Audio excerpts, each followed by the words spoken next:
દમણથી moped પર દારૂની હેરાફેરી કરતા નિવૃત્ત પોલીસ કર્મચારી ઝડપાયા. ₹88,000નો મુદ્દામાલ જપ્ત કરાયો. બુધવારના 12:30 કલાકે પારડી પોલીસે કરેલી કાર્યવાહીની વિગત મુજબ પારડી પોલીસે કલસર પાતલિયા ચેકપોસ્ટ પાસે હાથ ધરેલા વાહન ચેકિંગ દરમિયાન વિદેશી દારૂના જથ્થા સાથે એક શખ્સની ધરપકડ કરી છે.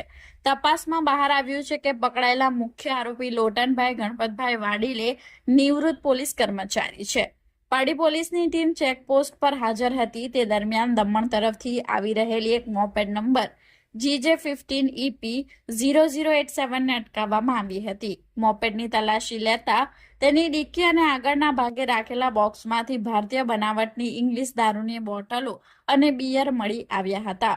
પોલીસે વિદેશી દારૂ બિયર બોટલ મળી કુલ 150 નંગ જેની કિંમત 38,184 અને હેરાફેરીમાં વપરાયેલી મોપેડ જેની કિંમત 50,000 મળી કુલ ₹88,184નો મુદ્દામાલ જપ્ત કરવામાં આવ્યો છે.